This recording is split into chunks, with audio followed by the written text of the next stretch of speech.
होता है वो हम मौसमों में देखते हैं। दोपहर में लाल पट्टा, शाम में नीला पट्टा, और फिर रात हो जाए तो फिर केसरी पट्टा।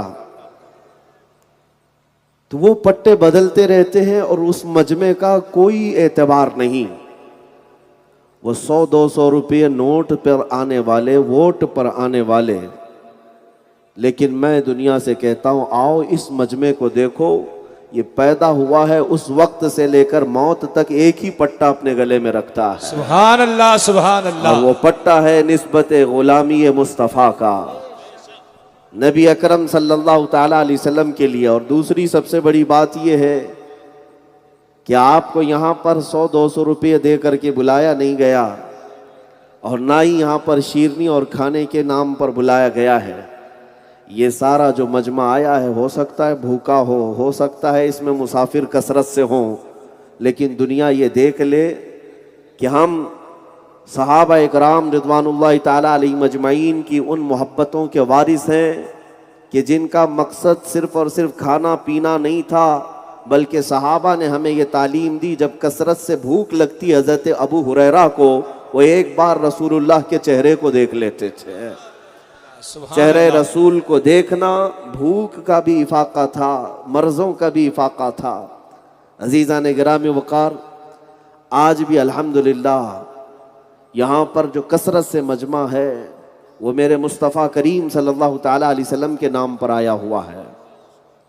और मैं इस बात को महसूस करता हूँ कि ये मुझे देखने के लिए आया हुआ नहीं, या फिर हमारे कपड़े, हमारे चाल चलन को देखने आया नहीं, या लोग हमें अगर देखते भी हैं तो इसलिए नहीं कि कोई ख़ास चेहरे वाला है, बल्कि ये सारा का सारा जो कुछ भी है, हुजूर मेरी तो सारी बहार आपसे है। बेशक मैं बेकरार था, मेरा करार आपसे है।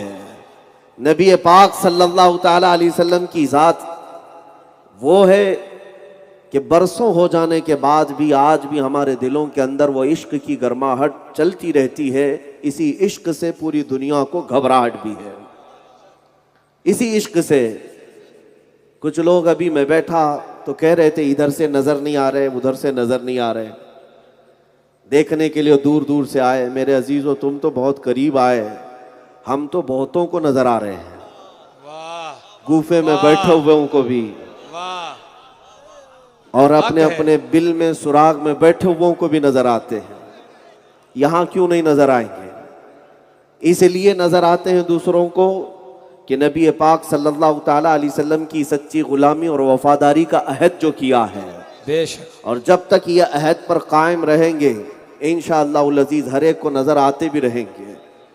और मैं सैयदना उमर इब्न ख़त्ताब रदी अल्लाह ताला अन्हु के उस नारे को याद करता हूँ, जब जबले उहद पर खड़े होकर मेरे आका ने उनसे कहा था, उमर बताओ, उहद के मैदान में काफिरों ने, मुशरिकों ने 70 सहाबा को क्या जान से मार दिया।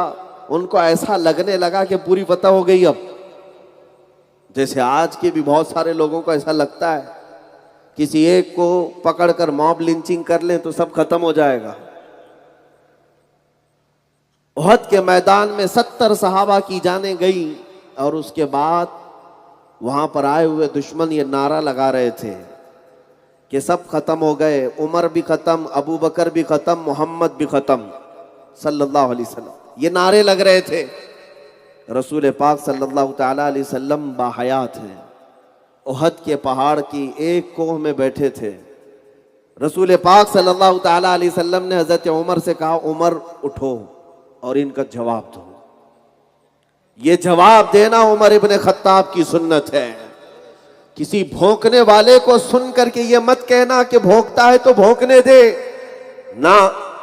मेरे आका सल्लल्लाहु ताला अलैहि वसल्लम ने हजरत उमर को हुक्म दिया कि भौंकने वालों का जवाब दो। उन लोगों ने यह अफवाह फैलाई थी कि सब खत्म हो गए। हजरत उमर पहाड़ पर खड़े हो गए, कहा, ओ जालिमों सुनो, मोहम्मद भी जिंदा है, अबू बकर भी जिंदा है, उमर भी जिंदा है, और तुम्हारी आंखों में चुभते भी रहेंगे और दिलों में गड़ते भी रहेंगे। ये इसलिए मैं अर्ज करता हूं मेरे अजीजों, जवाब देना हमारा फर्ज है, हम छेड़ते नहीं। और छेड़े तो छोड़ते भी नहीं। बेशक। इस बात पर हम, बल्कि पूरी दुनिया चलती है, पूरी दुनिया ये चलती है। आज मुझे सुनने के लिए जितने मोमिनीन का यहाँ पर मजमा है, जाहिर सी बात है बहुत सारे दूसरे लोग भी सुनना चाहते हैं, हम सबको सुनाना भी चाहते हैं, इसलिए कि ये बेहतर मौका होता है कि मैं अपने नबी पाक सल्लल्लाहु अलैहि वसल्लम के अखलाक बताऊं। बेशक। जब सारी दुनिया हमारी तरफ देख रही है तो सुनो कान खोल करके।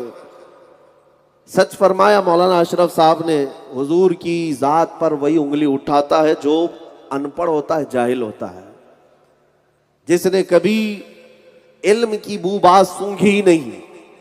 और दूसरा सबसे बड़ा फार्मूला यह है, हुजूर की शान में वो उंगली उठाता है जिसकी मां बदकार होती है, जो जिना से पैदा होता है, जो हलाली नहीं होता। ये कुरान का फार्मूला है, कुरान में फरमाया गया।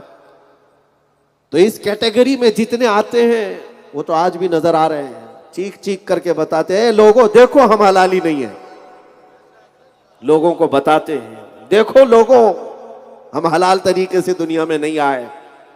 सोशल मीडिया के जरिए से, दूसरे जरियों से हर बच्चा हमारा जान चुका है अल्हम्दुलिल्लाह। एक बात याद रखें, कुरान में अल्लाह ने फरमाया, वही आयत मैंने तिलावत की, अल्लाह फरमाता इन्ना कफैना कल मुस्तहज़ीईन, ऐ महबूब जितने लोग मजाक उड़ाते हैं आपका, उन सब के लिए मैं तन्हा काफी हूं। अल्लाह फरमा रहा है हम सब के लिए काफी हैं, और जिसके लिए अल्लाह काफी हो जाए उसका कोई ठिकाना नहीं।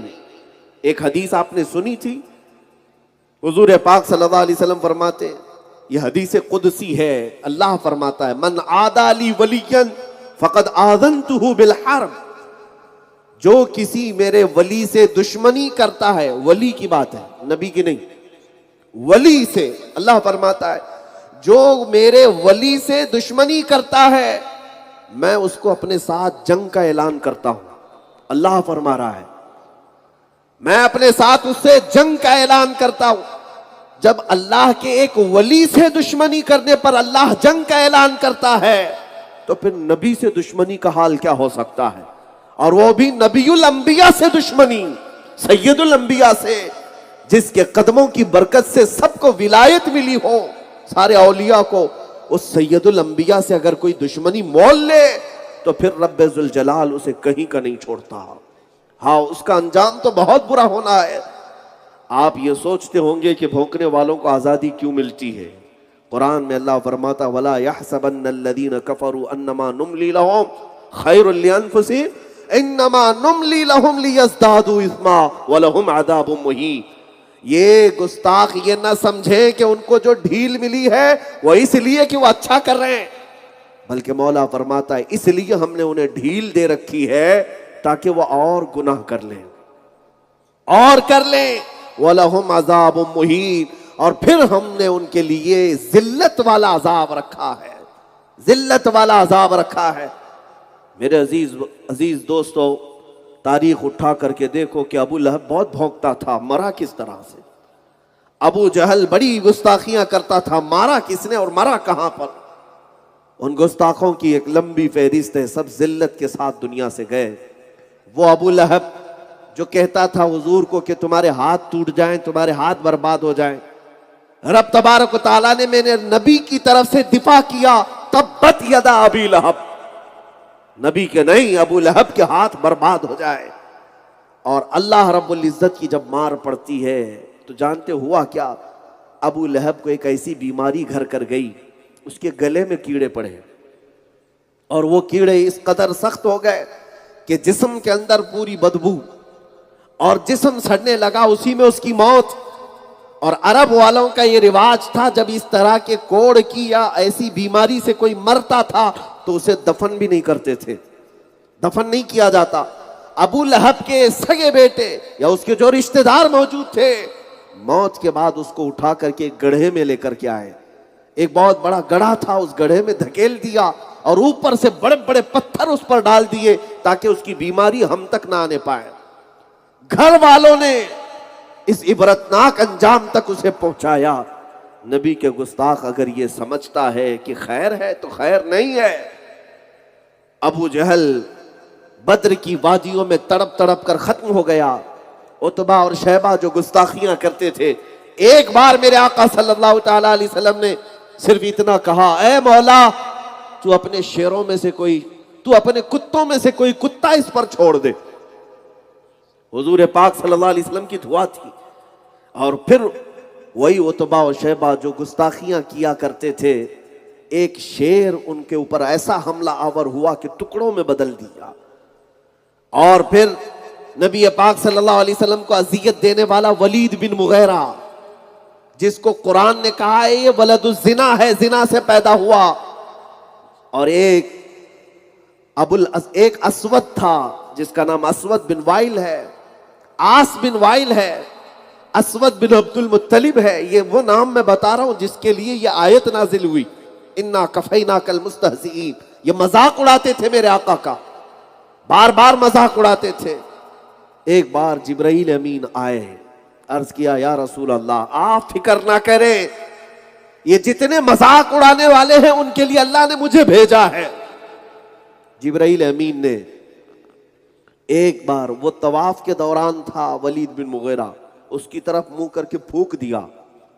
हदीस में मौजूद है, वलीद बिन मुगीरा के पैरों में सड़न पैदा हो गई, ऐसी सड़न कि जगह जगह से उसके पीप निकलता रहा और उसी पैरों की बीमारी में वो हमेशा के लिए खत्म हो गया। आस बिन वाइल ये भी हरम में मौजूद था। जिब्राइल अमीन ने उसकी तरफ इशारा किया, उसका पेट फूल गया, लोगों को पुकारता था, बुलाता था और पकड़ कर ले जाते लोग तो अपनी दीवार से सर टकराता था, मारता था। फिर जब सर टकरा टकरा करके खत्म हुआ तो उसके पेट में पीला पानी भर चुका था। एक दो नहीं, एक लंबी फहरिस्त है गुस्ताखों की, जिन्होंने नबी पाक सल्लल्लाहु ताला अलैहि वसल्लम की शान में हर्जा सराई की है, इस्तेहजा किया है। मौला करीम उन सबको इबरतनाक सजा अता की है और अब भी हमें देखना बाकी है, हमें देखना बाकी है। और अगर बज़ाहिर कोई अजाब नहीं आता तो अल्लाह करीम बहुत सख्त अजाब उनके लिए मुअय्यन फरमाया है। लिहाजा ऐ नौजवानों, ऐ मेरे अजीजों, आज तो मुझे अर्ज ये करना है मेरे नबी पाक सल्लल्लाहु ताला अलैहि वसल्लम के मुताल्लिक कि कायनात में ये चंद भौंकने वालों को अगर छोड़ दें तो मैं उन लोगों की भी एक लंबी फहरिस्त रखता हूं जिनका मेरे दीन इस्लाम से ताल्लुक तो नहीं है, लेकिन मेरे आका की मोहब्बत में सरशार होकर उन्होंने नगमे भी सुनाए। वो हमारे दीन से ताल्लुक नहीं रखते।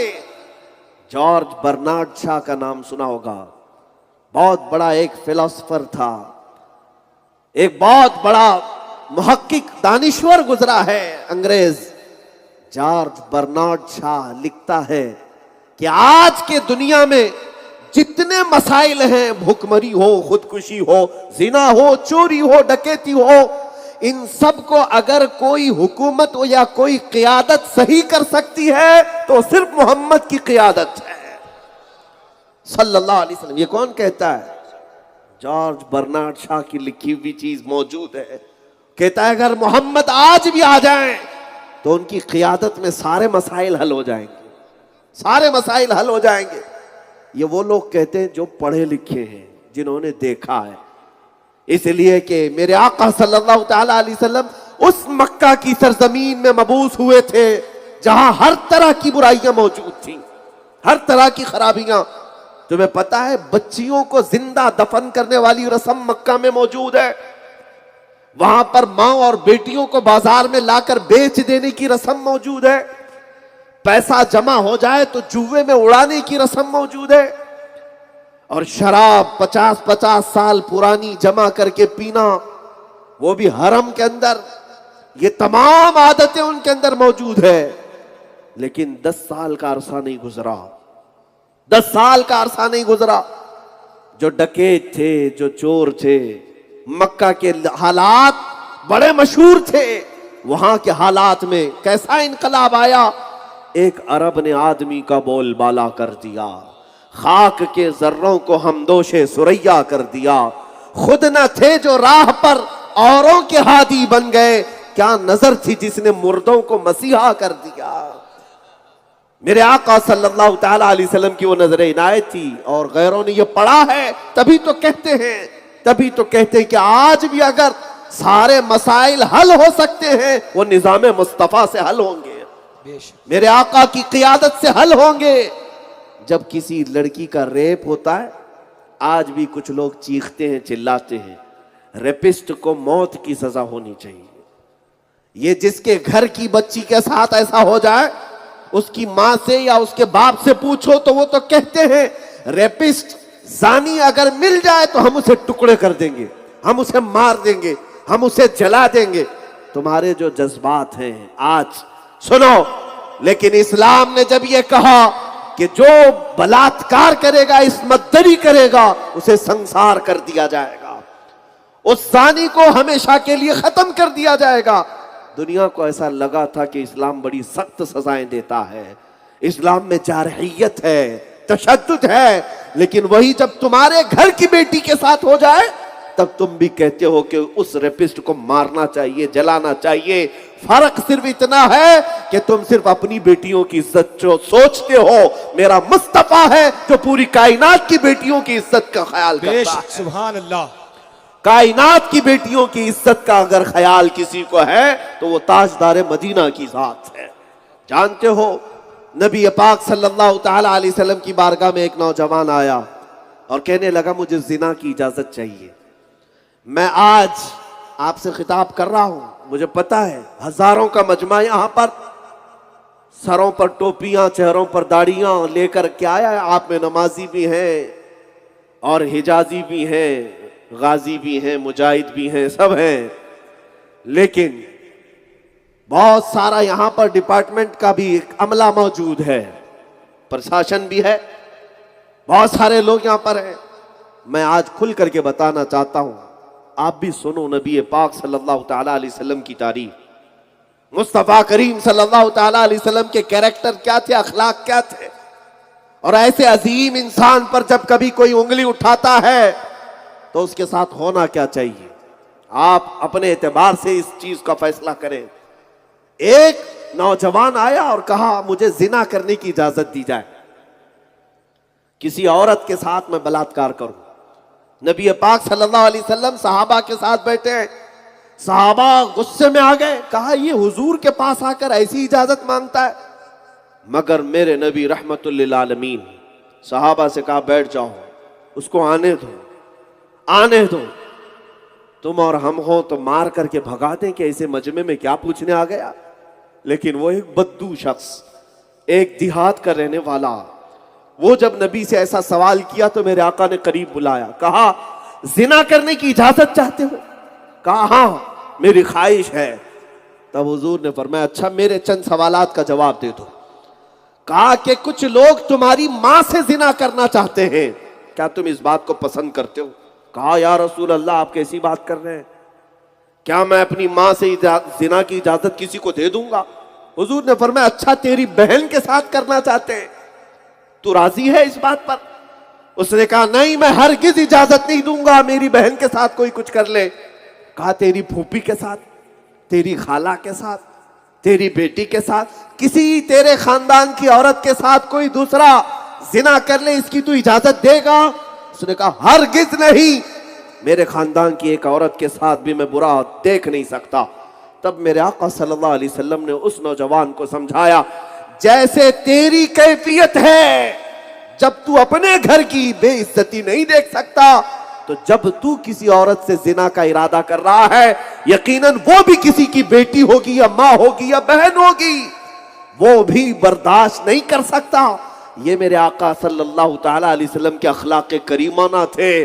अगर जिना जैसी नहुसत को मुआशरे से खत्म किया है तो अपने प्यारे अखलाक से खत्म किया है, सिर्फ संसारी से नहीं, सिर्फ जो है कोड़े मार करके नहीं, लोगों के दिलों को पिघला करके उनको करीब करके। वरना आओ पुलिस डिपार्टमेंट वाले पूरी ताकत झोंक ले और शराबियों को खत्म करके दिखाएं, शराब को खत्म करके दिखाएं। सबको पता है शराब पीने के बाद शराबी क्या क्या करता है, औरत को मारता है, घर के पैसे बर्बाद करता है। अरे सड़कों पर आप लिख करके लगाते हो क्या, डोंट ड्रिंक एंड ड्राइव, क्यों? शराब पी करके गाड़ी मत चलाओ, कानून है ना हमारे मुल्क का। क्यों? इसलिए कि सबको पता है शराब के नशे में ये गाड़ी चलाएगा, ठोकेगा, खुद भी मरेगा, किसी और को भी मारेगा। नशा में गाड़ी नहीं चला सकता, सब आपको पता है। लेकिन मैं कहता हूं लाओ, खत्म करके दिखाओ निजाम के जरिए से। मेरे आका सल्लल्लाहु ताला अलैहि वसल्लम मदीने तैयबा में जब तशरीफ लाए, करीब 10,000 सहाबा हैं, 10,000 सहाबा हैं। हुजूर पाक सल्लल्लाहु ताला अलैहि वसल्लम ने पुलिस नहीं बनाई, हुजूर पाक के पास अभी फौजी भी नहीं थे। हजरत अनस कहते हैं उनकी उम्र उस वक्त 10-12 साल की थी, शराब उस वक्त हराम नहीं थी, सब प्याले भर भर करके पीते थे। हजरत अनस कहते हैं मैं शराब खाने में शराब सप्लाई किया करता था, मटके भर भर करके लोगों को पिलाता था। हजरत अनस कहते एक शाम थी जब मैं शराब का प्याला भर करके ग्राहक को जो आए होते थे शराब खाने में उनको पिलाने के लिए सर्व कर रहा था, सप्लाई कर रहा था। अचानक बाहर गलियों में आवाज आई, या अय्युहल मुस्लिमून हुर्रिमतिल खमरु क़ाल रसूलुल्लाह। ऐ मुसलमानों, अल्लाह के रसूल ने फरमाया शराब आज से हराम हो गई। हजरत अनस कहते हैं जिसके हाथ में जो प्याला था वहीं से पटक दिया, जिसके मुंह से लगा था वहां से उसने छोड़ दिया। अरे वो 50-50 साल पुरानी शराब पीने वाले लोग थे, एडिक्ट थे, लेकिन एक आवाज कान में आई मेरे मुस्तफा की। और वहां हजरत अनस ये कहते बैठे हुए लोगों ने ये भी नहीं सोचा कि जा करके हुजूर से तस्दीक कर ले, वेरिफिकेशन कर ले, सही में आपने कहा है या नहीं कहा। आया तो ऐलान करने वाला दूसरा था। ऐलान सुन करके सहाबा ने मटके तोड़ दिए, प्याले पटक दिए, होंठ से लगी हुई शराब को थूक दिया। हजरत अनस कहते हैं वो तारीख मुझे याद है मदीने की, जब पूरे मदीने की गलियों में और नालों में अगर कोई चीज बह रही थी वो शराब बह रही थी। न पुलिस के जरिए, न फौज के जरिए, न डंडे के जरिए, न कोड़े के जरिए, ना मेरे आका सल्लल्लाहु ताला अलैहि वसल्लम ने अपने लबहाए मुबारका से एक फरमान जारी किया और वो सारी की सारी शराब मदीने से खत्म हो गई। उस दिन से लेकर 1400 साल हो गए, आज तक मदीने में शराब नहीं आई। ये इनकलाब मेरे आका का है। दुनिया को पता नहीं है, दुनिया अब ये समझती है कि ये कौन सी बड़ी बात है, शराब तो नॉर्मल चीज है, कॉमन चीज है, पी लेने से क्या होता है। हाँ, आज हमारे बच्चों को भी और दूसरों को भी पिलाने के लिए ये फार्मूला अपनाया जाता है, शराब नहीं बियर पियो। अरे मियाँ इसके 70 नाम दे दो, नशा जिसमें आए वो हराम है, तुम 1000 नामों के साथ ले आओ। हम मिस्र जा रहे थे तो प्लेन में सर्व किया जा रहा था एक कैन, और एयर होस्टेस ने वो सबको दिया, हमको भी दे रही थी, और कहा कि क्या है, कहा क्रेजी वाटर। क्रेजी वाटर नया नाम सुन रहे, पानी भी पागल होता है। हाँ, बगल में बैठे हुए पैसेंजर ने कहा कि असल में ये वाइन है, शराब ही है, इसको बहुत ज्यादा रिफाइन किया गया है, इस नाम से इसको सर्व किया जाता है, ज्यादा नशा नहीं आता, ज्यादा नशा नहीं आता, बिल्कुल रिलैक्स होकर के आप सफर कर सकते हैं। ये दुनिया को धोखा देना है। मेरे अजीजों, मुझे वो बात याद आती है, हमारा एक नौजवान जो इस्लाम का पाबंद था, वह यहाँ का नहीं है, ऑस्ट्रेलिया या अमेरिका किसी यूरोपियन कंट्री का मुसलमान नौजवान, वो फ्लाइट में बैठा है, शराब सबको सप्लाई हो रही है, उसको भी दी गई। उसने कहा, मना कर देता नहीं पीता तो अलग बात थी, लेकिन उसने कहा आई एम ए मुस्लिम। यह जवाब कुछ लोगों को गड़ता है, चुभता है। उसने कहा मैं मुसलमान हूं। तो सामने खड़ी हुई जो एयर होस्टेस थी उसने कहा यह कौन सी बात हुई, सारे पैसेंजर पी रहे जबरदस्ती, इसमें आप ऐसी बात क्यों करते हैं, नहीं पीना मत पीजिए, ये क्यों कहते आई एम ए मुस्लिम। और मुझे बताओ तो सही इसमें है क्या, पियोगे सोओगे आराम से सफर कटेगा। उस नौजवान मुस्लिम ने कहा अच्छा, तो मैं एक चीज आपसे पूछता हूं, ये शराब है, मैं चाहता हूं कि पहले ये पायलट को पिलाओ, पहले पायलट को पिलाओ, पायलट को आप शराब सर्व करती हैं? उसने कहा पायलट पीते तो है लेकिन अभी ऑन ड्यूटी है। कहा अभी ऑन ड्यूटी है, अभी नहीं पिएगा। उस नौजवान ने कहा तुझे पता नहीं मुसलमान जिंदगी भर ऑन ड्यूटी होता है, वाह वाह, हर वक्त ऑन ड्यूटी होता है।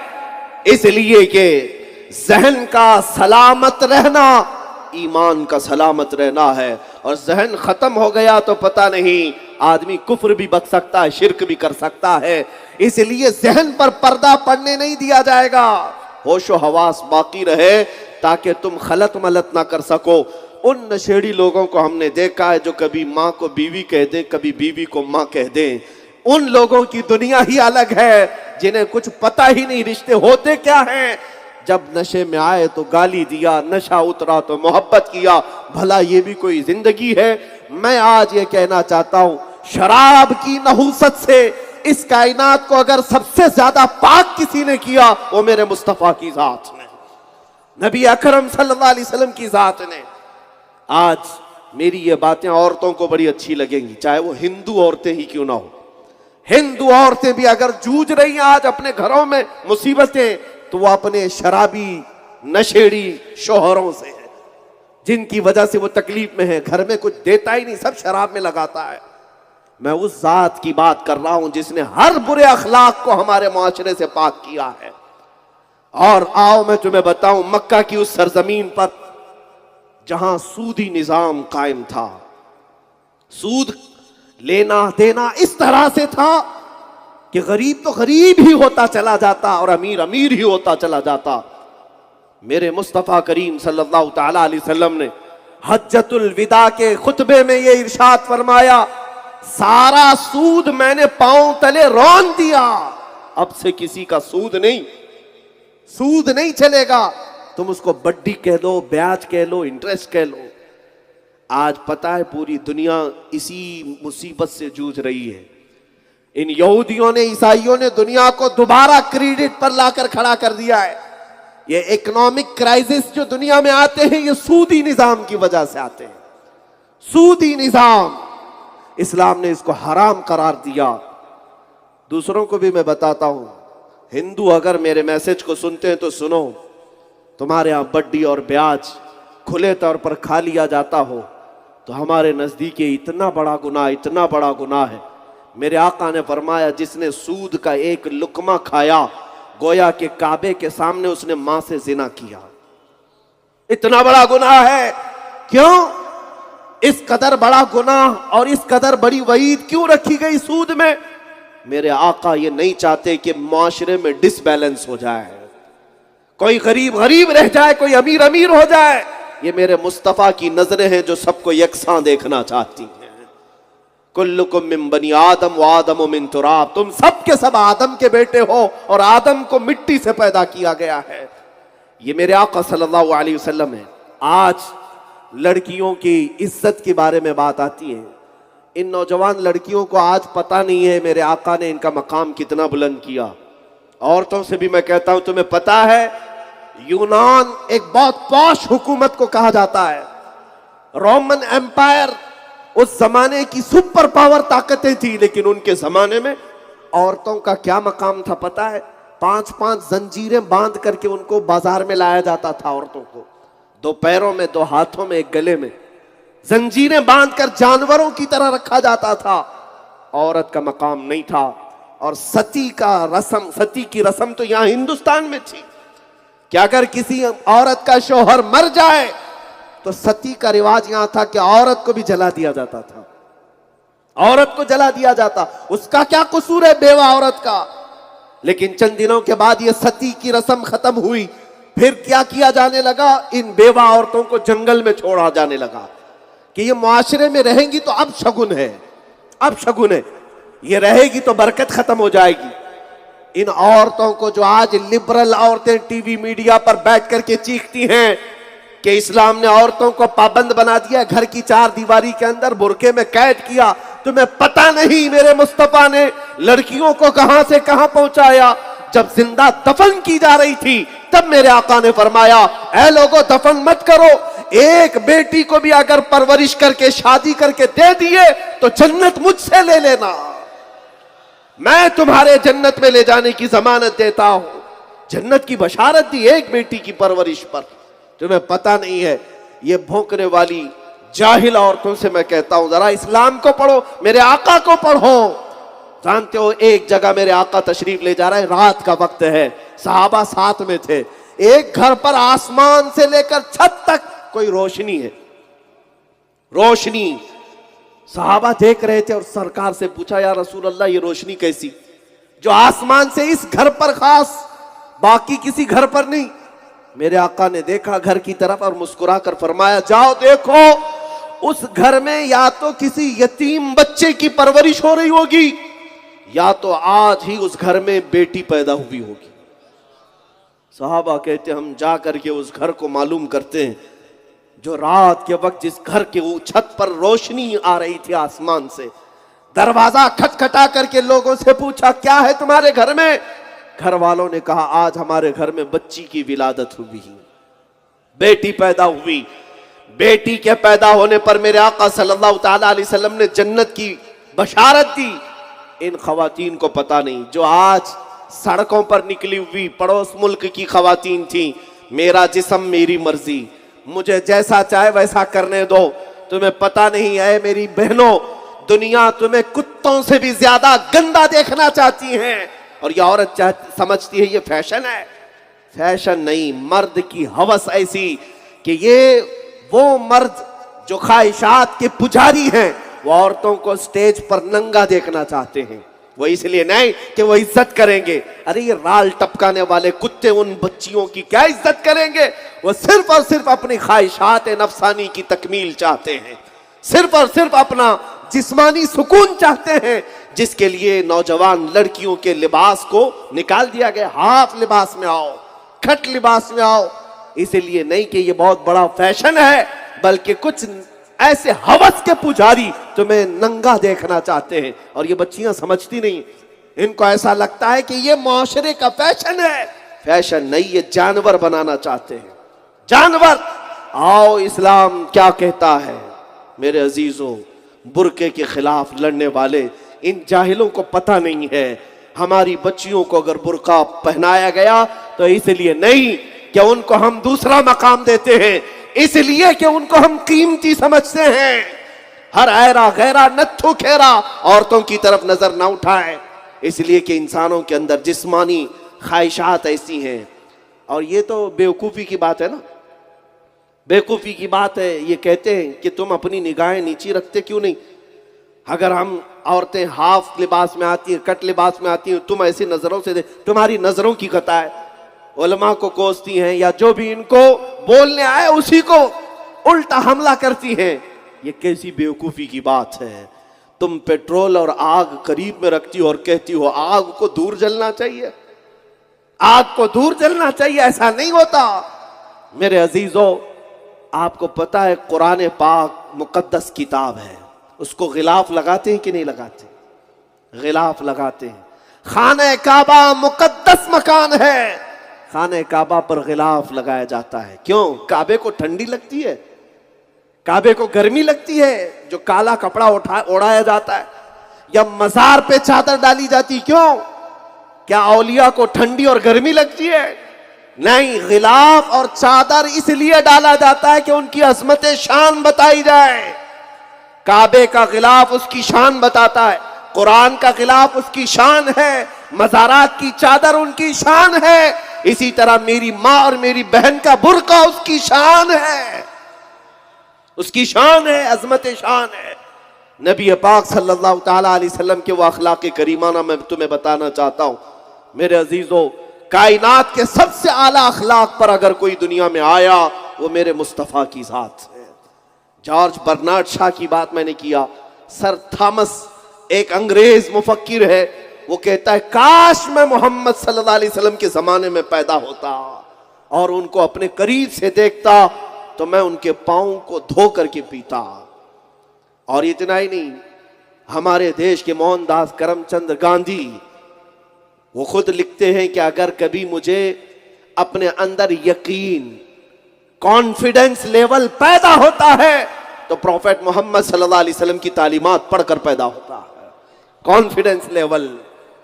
और सरोजनी नायडू का नाम भी सुना होगा, वो खुद कहती है कि आज तक दुनिया में अगर किसी के इनकलाब का असर बाकी है तो सिर्फ मोहम्मद अरबी का है। सुभान अल्लाह, बात सच्ची है, गैरों ने जो पढ़ा है वो कहा भी है, इन कुत्तों को खबर ही नहीं।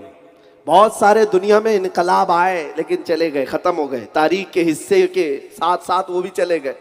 यूनान पूरी दुनिया में अपने कल्चर से मशहूर था, आज याद है किसी को?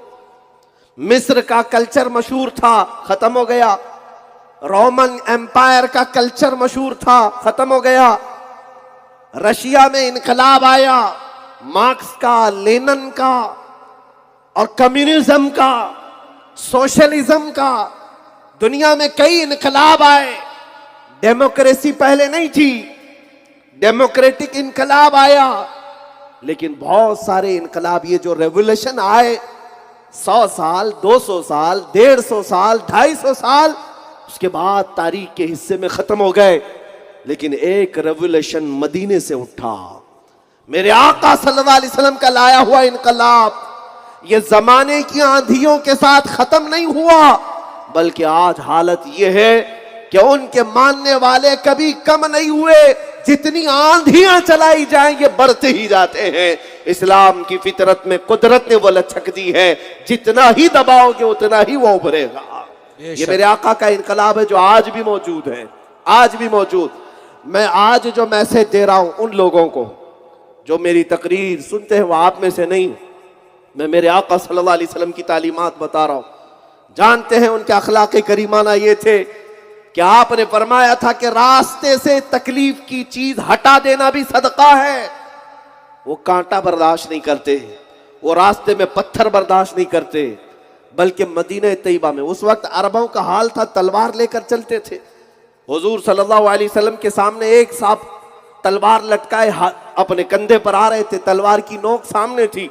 मेरे आका ने फरमाया तलवार की नोक पीछे कर लो, इसलिए कि मैं नहीं चाहता अमन के हालात में तलवार की नोक किसी की तरफ हो। ये मेरे आका की तालीमात थी, फरामीन है।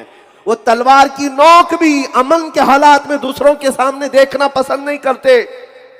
तुमने तो सिर्फ जिहाद को पढ़ा है ना, तुमने सिर्फ मेरे आका की जंगों को देखा है, लेकिन जो जंग हुई हैं, जिहाद हुए हैं, उसकी अपनी अलग तारीख है। और जिहाद का लफ्ज बोलने से मैं कभी न कतराता हूं न डरता हूं। अल्हम्दुलिल्लाह, मैं बरसरे ऐलान ये कहूंगा, मेरे आका सल्लल्लाहु अलैहि वसल्लम का जो पवित्र जिहाद है, मुकद्दस जिहाद है, इसको बदनाम करने की कोशिश मत करो दज्जाली मीडिया। तुम्हें पता नहीं है मेरे आका सल्लल्लाहु ताला अलैहि वसल्लम का ये जो जिहाद है, दुनिया की सारी जंगें एक तरफ, मेरे आका का जिहाद एक तरफ। तुम्हें पता नहीं वर्ल्ड की जो सबसे बड़ी जंगें हुई, आपको पता है ना, world war first, world war second, जंगे अजीम, 2 जंगें हुई हैं दुनिया में बहुत बड़ी। वर्ल्ड वॉर फर्स्ट जो 1920 तक चली, खत्म हुई, उसमें 3 करोड़ लोग मारे गए। कितने?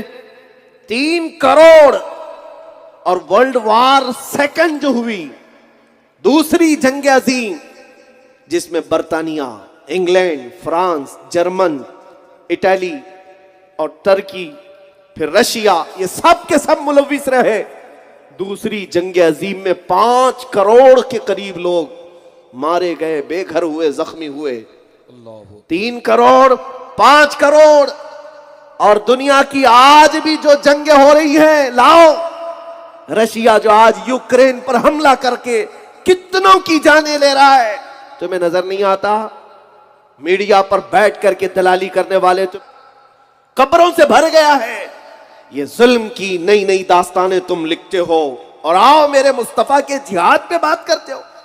मेरे आका 17 जंगों में शरीक रहे, 17 जंगों में, 10 साल के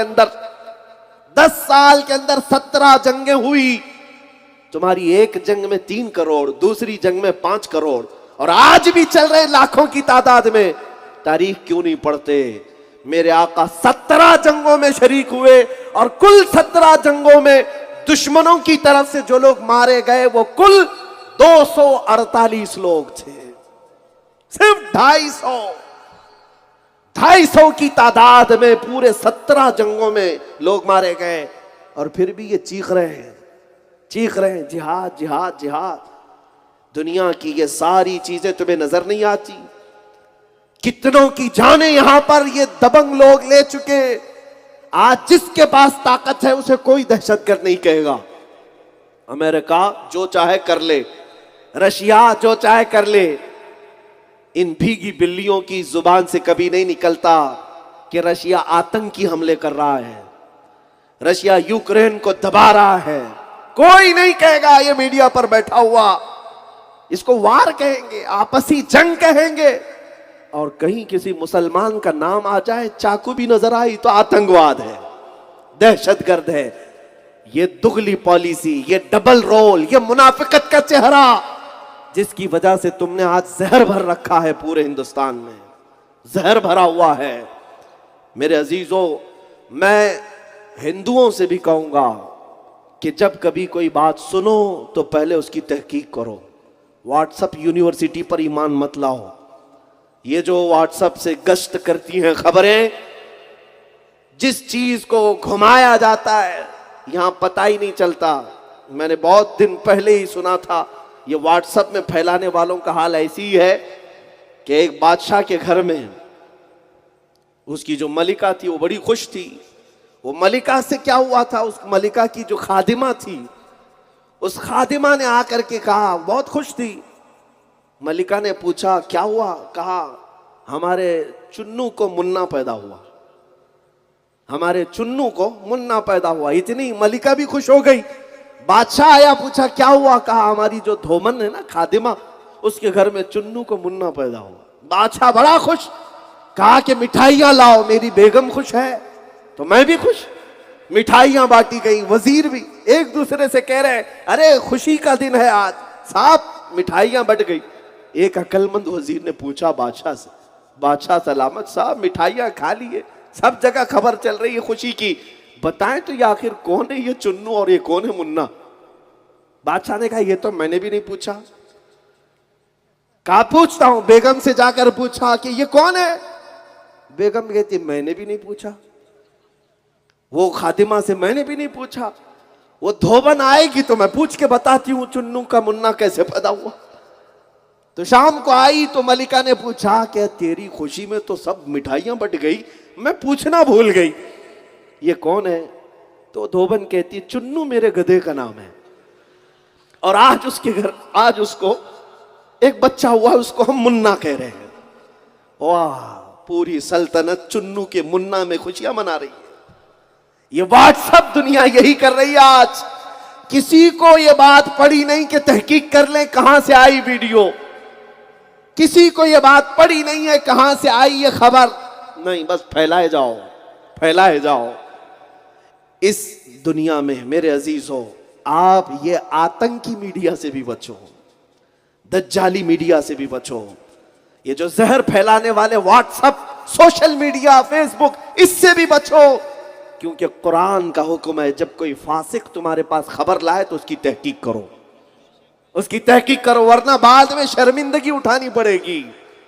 यह बात मैं इसलिए अर्ज कर रहा हूं कि नबी पाक सल्लल्लाहु ताला अलैहि वसल्लम के उन अच्छे अखलाक को छुपा दिया, और इस दज्जाली मीडिया ने सिर्फ और सिर्फ दुनिया को यह बावर कराने की कोशिश की कि सिर्फ जंगें ही होती हैं इस्लाम में, सिर्फ जंगें।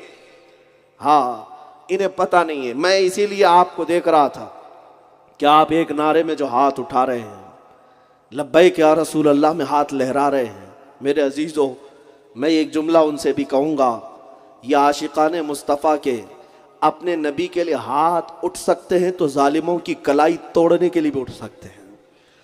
अगर नारे के लिए उठ सकते हैं तो किसी जालिम का पंजा पकड़ने के लिए भी उठ सकते हैं।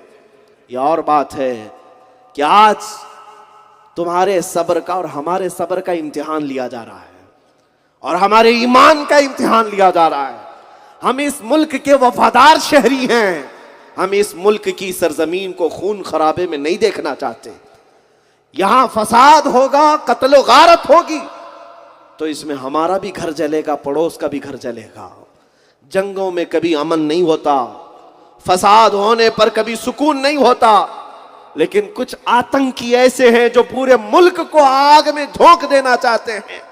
मैं प्रशासन से भी बार बार कहता हूं, मैं बार बार डिपार्टमेंट से भी कहता हूं, ये निहत्ते जो नौजवान प्रोटेस्ट के लिए उतरते हैं, 100-150 को पकड़ करके अंदर करने से बेहतर है उन भौंकने वाले कुत्तों को क्यों नहीं पकड़ते, जिनकी वजह से पूरा माहौल खराब होता है। ना तुम सदमे हमें देते, ना हम फरियाद यूं करते हैं। बात तो सही है कि जब कभी कोई आवाज उठाता है तो हम बेकरार होते हैं। और बताओ इस डेमोक्रेटिक कंट्री में हमारी नाराजगी के इजहार का और तरीका क्या है? सब तो आंखें बंद करके बैठे हुए हैं, इसलिए तो ये बच्चे सड़कों पर आते हैं। प्रशासन और पुलिस डिपार्टमेंट अगर वक्त पर अपना काम कर ले जाए, जितने भी नफरत फैलाने वाले चिंटू हैं इन्हें पकड़ लिया जाए, और जितने भी मीडिया में भोंकते हैं, एक बात मैं आपको कहता हूं, ये गुस्ताखी करने वाले ये सेकंड दर्जे के हैं, ये शराबी हैं। और ये जो मीडिया के डेस्क हैं, जितने चैनल हैं, ये शराब के अड्डे हैं। शराबी को मार देना ये हल नहीं। शराब के अड्डे जब तक चलते रहेंगे, दूसरे शराबी आते रहेंगे, पीते रहेंगे। ये जो न्यूज चैनल्स में डिबेट और मुर्गे लड़ाने वाले मामलात हो रहे हैं, यहां से माहौल में तनाव पैदा होता है, माहौल में खराबियां यहीं से आ रही हैं। आपको पता है, चंद सालों पहले अफ्रीका का एक मुल्क जिसका नाम सुना होगा आपने, रेडियो रवांडा। रेडियो उस जमाने की नशर व इशाअत की सबसे बड़ी वो तहरीक थी। एक कबीले वाले दूसरे कबीले वालों के नफरत में रवांडा में ऐसे मुनहमिक हो गए थे। तुत्सी नाम का एक कबीला था, उनके खिलाफ इस रेडियो वाले ने इतना भड़काया, इतना भड़काया, इतना भड़काया कि जो मेजॉरिटी वाले लोग थे, जो बहुसंख्यक जिनको कहा जाता है, अल्पसंख्यकों को इतना मारा उन्होंने। सिर्फ और सिर्फ 1 साल या 2 साल के अंदर 8 लाख तुत्सियों को मार दिया, 8 लाख लोगों को मारा। ये यूएनए की खबर आज भी है, अक़वाम मुत्तहिदा, यूनाइटेड नेशन ने भी इसकी खबर ली है कि ये अगर तुत्सियों का 8 लाख लोगों का मर्डर हुआ है, इनको जेनोसाइड किया गया, नस्लकुशी की गई, तो कौन इसमें सबसे ज्यादा हरकत किया था? मुजरिमों को पकड़ा जाए, यूएनए की खबर है, सबसे ज्यादा बड़ा मुजरिम वो रेडियो था, जो नफरत फैलाता था, हेट्रेट फैलाता था। आज भी अगर मेरे देश को नुकसान पहुंचेगा तो इन दज्जाली मीडिया से, जो हेट्रेट फैला रहे हैं। आप नहीं देखते इनकी मेज पर सिवाय इस्लाम के किसी बात का डिस्कशन ही नहीं है आजकल। मस्जिद मंदिर करते रहो। पूरे हिंदुस्तान में बुर्का ही बुर्का है, अजान ही अजान है, कहीं और कुछ दिखता नहीं है। पहले तो ऐसा होता था कि चोरी की खबरें भी आ जाती थी, किसी गाड़ी के एक्सीडेंट की खबरें भी आ जाती थी, किसी के खुदकुशी की भी खबरें आती थी। अब तो ये खबरें ही नहीं आती। अब पूरे हिंदुस्तान में न चोरी होती है, न कहीं गाड़ी पलटती है, न कोई भूखा मरता है, कुछ नहीं। पूरे हिंदुस्तान में सिर्फ अजान होती है, सिर्फ अजान होती है। इनको सिर्फ और सिर्फ वही नजर आता है, वही सुनाई देता है। मेरे अजीजों, मैंने यहां पर जो मैसेज दिया है वो आपको सतर्क रहने के लिए, अलर्ट रहने के लिए, बेकाबू होकर, जोश में आकर अपने आप को कभी भी ऐसी हिलाकत में ना डालें, सड़कों पर उतरकर, मैदानों में उतरकर। इसलिए कि अब एक थ्योरी ये भी जमा हो रही है कि जब तुम 10,000 की तादाद में आओगे तो 50-100 आतंकी गुंडे भी उसके अंदर आएंगे और वो तुम्हारे इस एहतजाज को, प्रोटेस्ट को वायलेंस में बदल देंगे। तुम सोचे भी नहीं होंगे, कुछ लोग किराए के भाड़े के लोग आते हैं, तुम्हारे एहतजाज को वो वायलेंस में, कर्फ्यू में बदल कर जाएंगे। ये हालात आज हिंदुस्तान भर में जगह जगह हो रहे हैं, जगह जगह हो रहे हैं। इसलिए आज सतर्क रहो, अलर्ट रहो। तुम्हारी जान इतनी हल्की भी नहीं कि उतर करके तुम किसी ऐरे गैरे के हाथ में दे दोगे, ये जान है तो मेरे मुस्तफ़ा के लिए है। मरेंगे इंशाअल्लाह हुजूर के नाम पर मरेंगे। हाँ, हमारा आखिरी खात्मा होगा तो हुजूर के कदमों पर होगा, इस बात से मैं नहीं डरता और ना ही डराता हूं। लेकिन इतनी बात मैं तुम सबसे कहना चाहता हूं, मुल्क के हालात को और देश के दूसरे वासियों को तुम्हारे जरिए से अमन में नुकसान ना पहुंचे। हाँ, उन लोगों को क्या खबर जिन्होंने देश को बसाया ही नहीं, जिनको पता ही नहीं देश की आजादी में कितना खून बहा। तुम्हें पता है हमारे पुरखों, हमारे आबा व अजदाद के 30,000 उलमाए किराम की लाशें कश्मीर से लेकर दिल्ली तक हर दरख्त पर लटकती थी। और एक दो दिन का ये इनकलाब नहीं था। 1857 से 1947 1947 तक 90 साल के संघर्ष के बाद इस देश को आजादी मिली। लाखों लोग खून बहा चुके हैं यहां पर, और जिन संघियों का, जिन आतंकियों का इसमें कोई हिस्सा ही नहीं, उन्हें क्या इस बात की कीमत मालूम।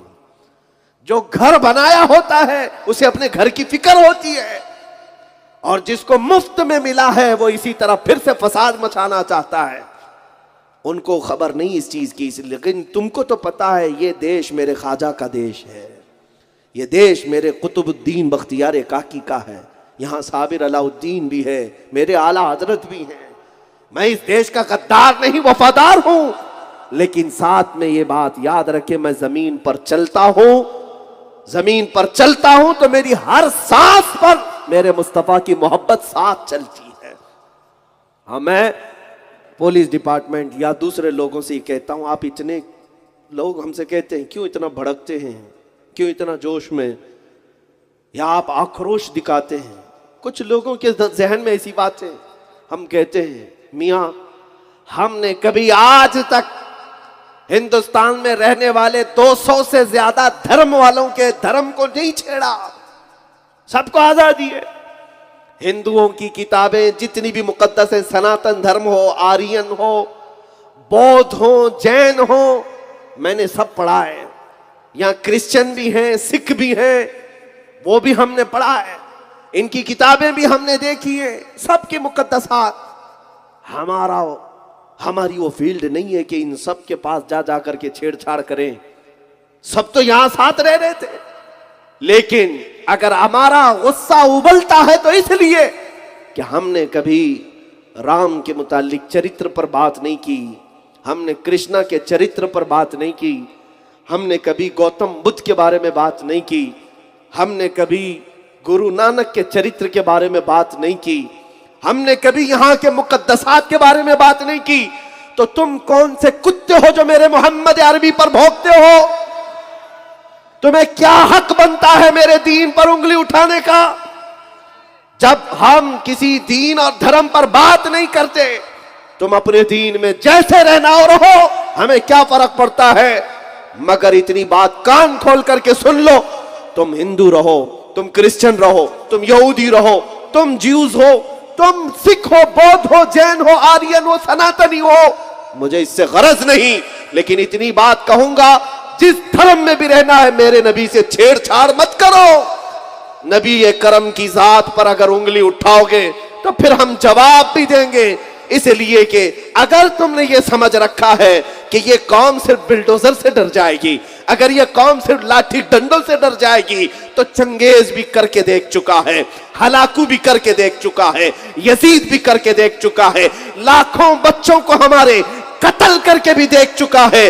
बगदाद, गरनाता, मिस्र, ट्यूनिस, लीबिया, मराकश, सारे शहरों को उजाड़ करके जालिमों ने देख लिया है। उस वक्त जब इस्लाम नहीं मिटा था तो इस नशेड़ी हुकूमत से भी मेरे दीन का कुछ नहीं होगा। नारे तकबीर, नारे रिसालत, नारे रिसालत, पत्ती पत्ती फूल फूल।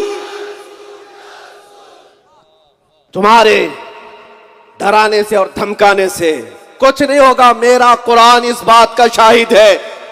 हाँ, मैं अगर इस बात पर कुछ सख्त लहजा इस्तेमाल करता हूं तो ये मेरा हक है। दुनिया अपने बाप के खिलाफ नहीं सुनना चाहती, तुम अपनी मां के खिलाफ नहीं सुनना चाहते।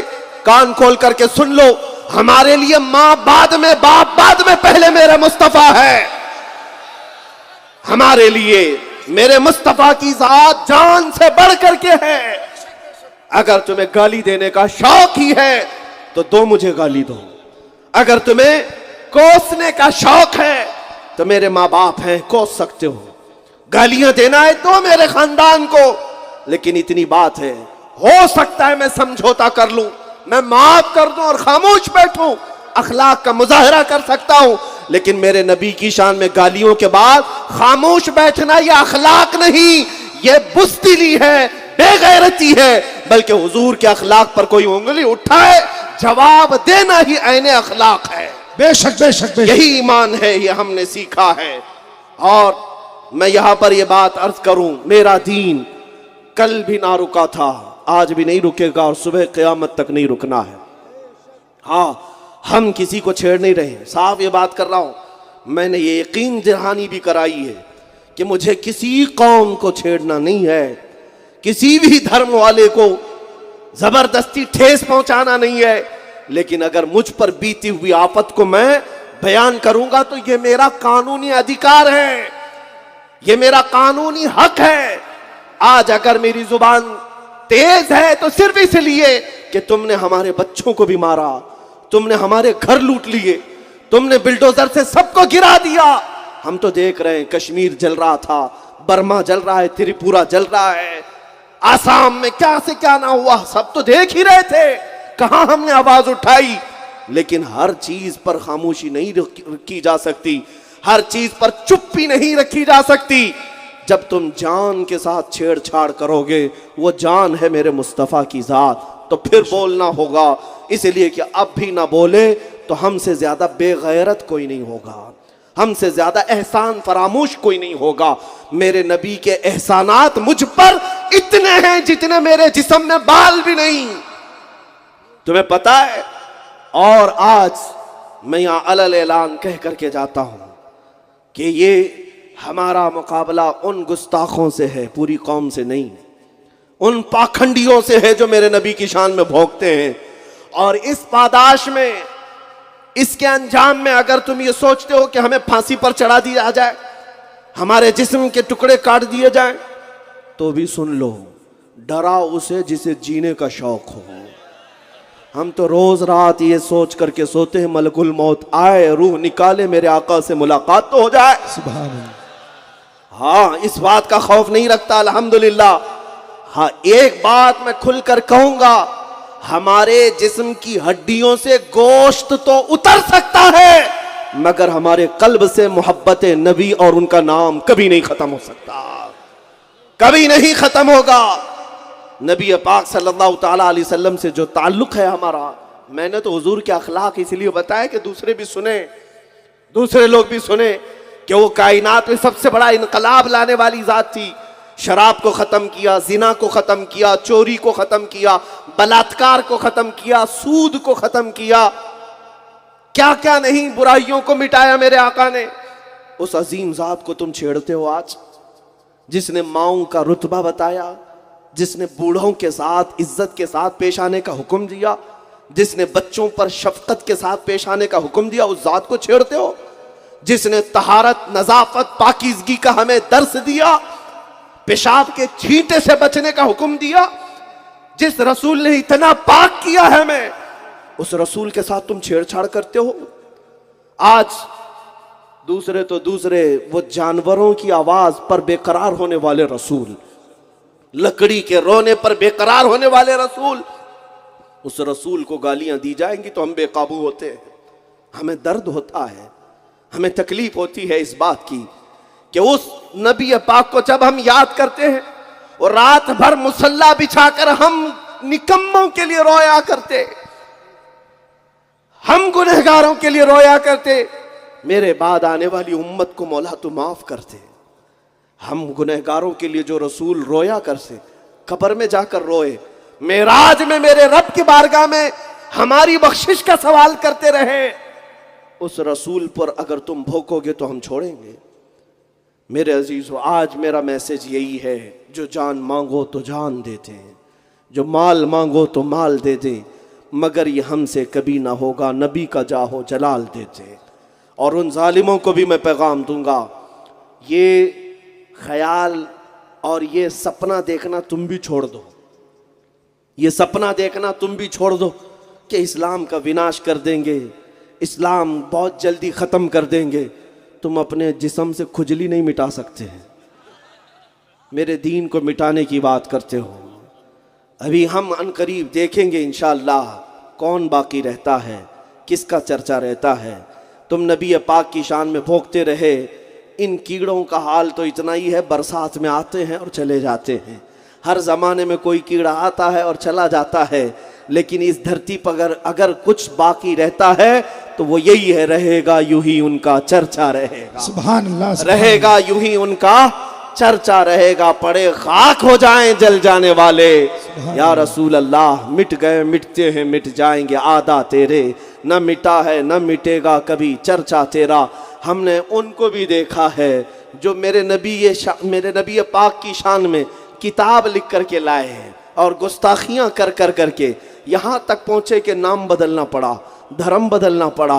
अब तो हालात ऐसे हो गए कि घर भी छूट गया, बीवी बच्चे भी छूट गए, धर्म भी छूट गया, नाम भी छूट गया, और जिनके पल्लू में जाकर छुपने वाले थे वो संगी भी छूट गए।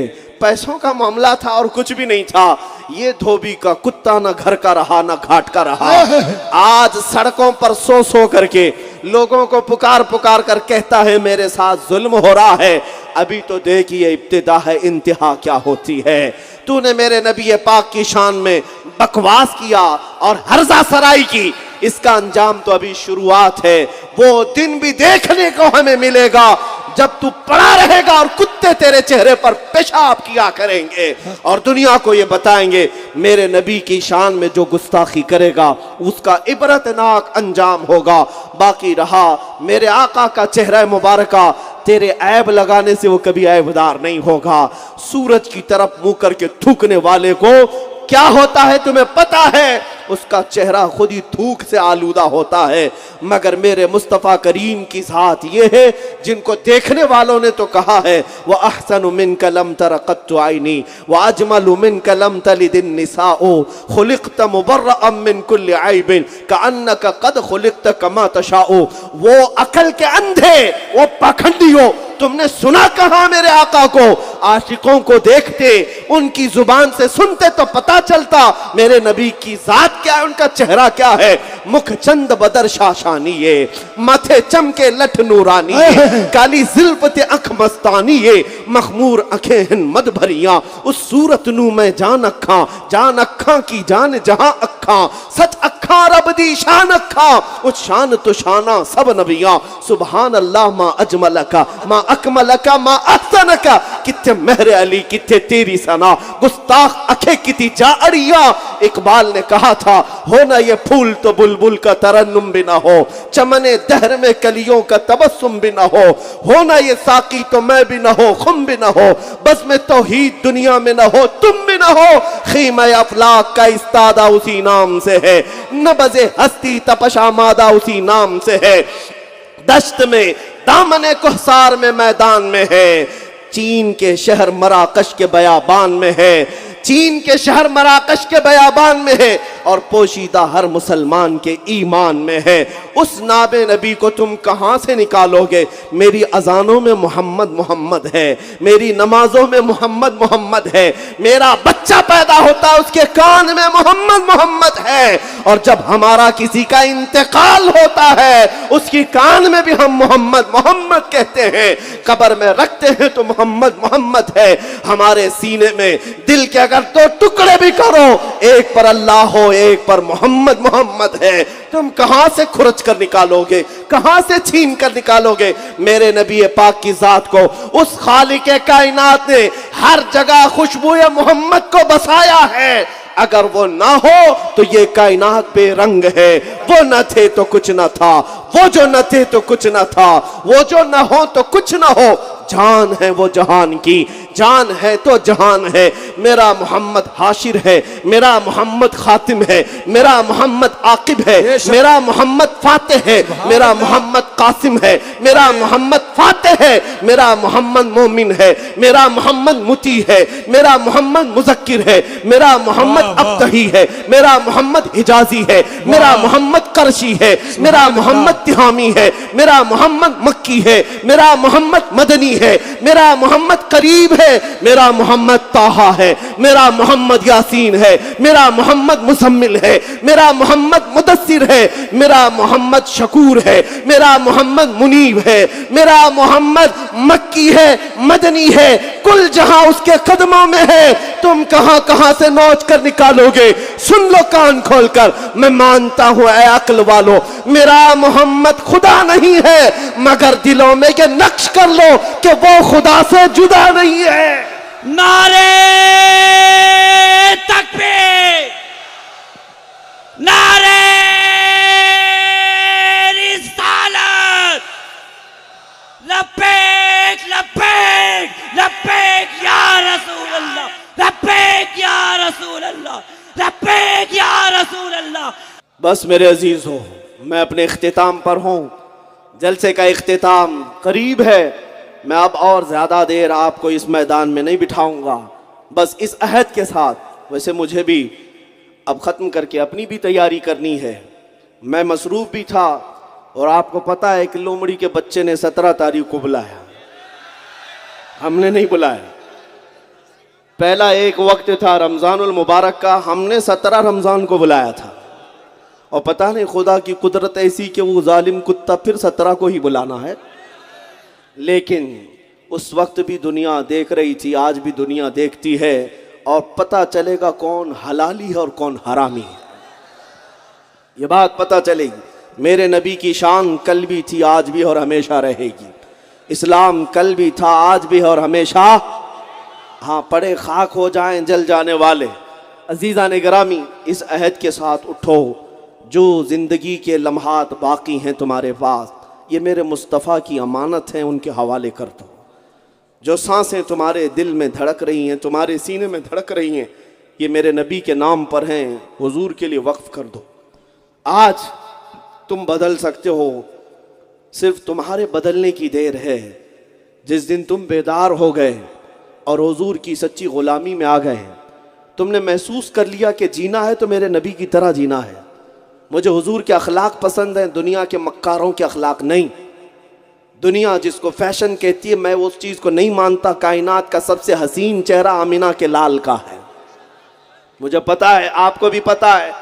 तो सबसे हसीन और सबसे बुलंद अखलाक वाले के पीछे चलना अक्लमंदी है, या जहन्नम की तरफ बुलाने वाले मुजरा करने वालों की तरफ चलना अक्लमंदी है। लिहाजा ऐ मेरे अजीज़ बच्चों, नौजवानों, तुम्हारा आज इम्तिहान है। तुम अपने इम्तिहान में खरे उतरो, अपने नबी के वफादार बनो, अपने नबी पाक के सच्चे अखलाक को अपना लो।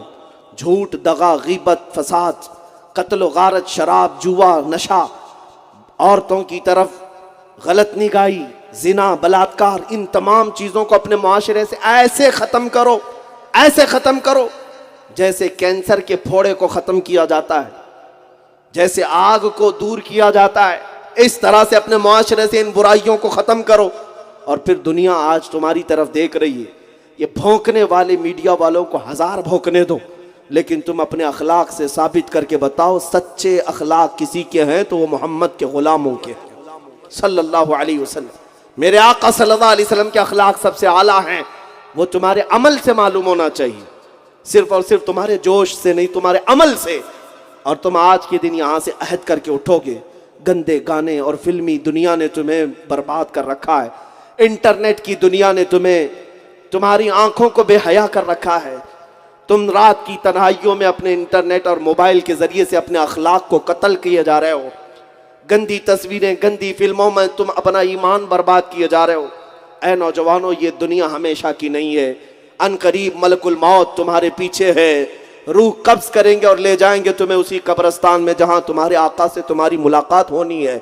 लिहाजा आला हज़रत का ये पैगाम सुन करके जाओ। आज ले उनकी पनाह, आज मदद मांग उनसे, आज ले उनकी पनाह, आज मदद मांग उनसे, कल न मानेंगे कयामत में अगर मान गया। यह अखलाक की बात हुई। और फिर मेरे आका ने फरमाया, ला ततमन्नौ लिक़ा अदुविकुम, जंग की तमन्ना मत करना दुश्मनों के साथ। जंग की तमन्ना मत करो, तुम पहल मत करो किसी के साथ जंग करने, भिड़ने, कत्ल गारत करने।